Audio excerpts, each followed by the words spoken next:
rekan saya Pak Pase dalam mata kuliah metode numerik. Ya, adik-adik, semoga kita semua dalam keadaan sehat dan bersemangat untuk mengikuti berbagai aktivitas, khususnya mata kuliah metode numerik ini. Adik-adik, sebelumnya Pak Pase sudah menjelaskan, mengingatkan kembali terkait dengan bagaimana konsep dari persamaan diferensial itu. Sudah ingatkah? Ayo diingat-ingat lagi minggu lalu. Oke, pasti saya yakin adik-adik sudah mencermati modulnya dengan baik. Nah, sekarang kita lanjut akan mendiskusikan terkait dengan bagian akhir dari metode numerik ini, yaitu menentukan solusi dari persamaan diferensial biasa khususnya berkaitan tentang cara dengan metode numerik.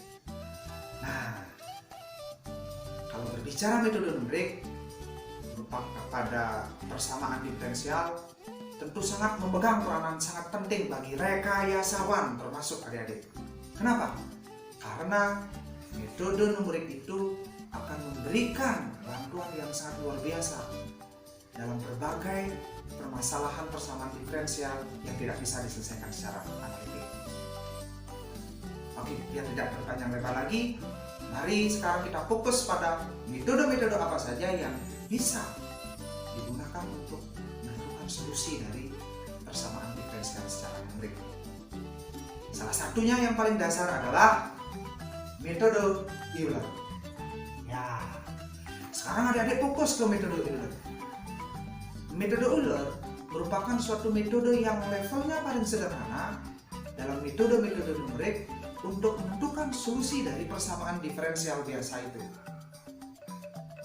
Nah, melalui metode Euler ini, adik-adik akan mendapatkan suatu hasil yang tidak eksak atau tidak sebenarnya, namun akan menghasilkan suatu nilai hampiran atau pendekatan dari nilai eksak itu. Nah, itulah konsep dari metode numerik. Nah, walaupun metode Euler itu merupakan metode yang levelnya paling sederhana, namun adik-adik wajib untuk memahami dengan baik metode Euler ini. Karena apa? Karena akan digunakan dalam memahami metode-metode numerik untuk persamaan diferensial yang levelnya lebih tinggi dan ketelitiannya lebih tinggi. Nah, biar tidak berpanjang lebar lagi, bagaimana, seperti apa, untuk apa metode Euler itu, mari kita lanjutkan menyimak dan mendengarkan penjelasan dari saya. Ya, sudah siap adik-adik? Ya. Nah, metode Euler biasanya digunakan untuk menyelesaikan suatu permasalahan yang seperti ini. Nah, adik-adik silakan baca seperti apa masalah yang bisa diselesaikan dengan metode Euler. Metode Euler ini dapat digunakan untuk menyelesaikan suatu persamaan, diferensial atau masalah kontekstual persamaan diferensial yang dapat dimodelkan ke orde 1. Nah, kalau adik-adik cermati lebih detail, masalah ini adalah masalah terkait dengan laju, ya, terkait dengan laju pertumbuhan hama tikus dan ular pada suatu sawah Pak Tono gitu. Ketika ditanya berapa jumlah ya pertumbuhan tikus dan ular itu pada bulan kesekian, nah, itulah salah satu metode Euler yang bisa digunakan. Nah, terus bagaimana caranya? Sebelum adik-adik menyelesaikan ini, mari ikuti Pak Pase dalam memberikan penjelasan terkait dengan seperti apa dan apa isi dari metode Euler itu. Nah, oke, kita lupakan dulu ini. Ya. Nah, sekarang berbicara metode Euler, ada beberapa pokok bahasan yang harus dipahami. Yang pertama adalah bagaimana bentuk umumnya, ya, bagaimana tafsiran geometrinya.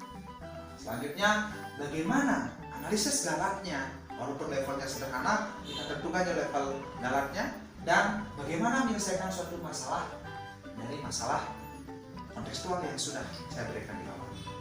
Oke, pertama kita lanjut dengan bagaimana bentuk umum dari persamaan metode Euler itu. Ya, adik-adik, seperti pokok bahasan yang sudah saya jelaskan, pertama kita akan membahas tentang bagaimana bentuk umum dari metode Euler itu. Nah, untuk bentuk umum ini diturunkan dari turunan Dirac-Taylor sebenarnya. Masih ingat dengan Dirac-Taylor, adik-adik? Coba ingat bagaimana Dirac-Taylor itu. Ya, kalau masih lupa, silahkan cari beberapa sumber di internet terkait dengan Dirac-Taylor itu seperti apa. Dan kadang-kadang metode Euler ini merupakan sering disebut sebagai metode orde pertama.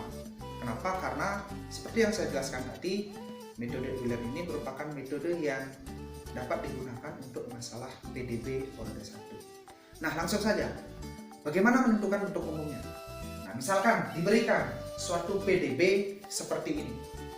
Itu adalah suatu persamaan diferensial biasa. Misalnya Y aksen sama dengan dy per dx sama dengan fx, y, mana y, x, 0 sama dengan y0. Dan misalkan yr itu sama dengan yxr, adalah suatu hampiran nilai di xr. Dalam hal ini xr itu adalah xr sama dengan x0 plus rh, untuk r adalah bilangan cacah sampai ke n. Nah, dengan menggunakan Dirac-Taylor tadi, maka akan didapatkan dengan menguraikan y xr plus 1 di sekitar xr pada Dirac-Taylor tadi, maka akan didapatkanlah suatu Dirac-Taylor seperti berikut ini. Nah, adik bisa lihat turunannya. Nah, memang dalam menurunkan ini perlu ada beberapa langkah-langkah yang harus adik-adik cermati. Jika adik-adik masih bingung, bisa nanti pelajari teks uraian lebih detail pada modul ini.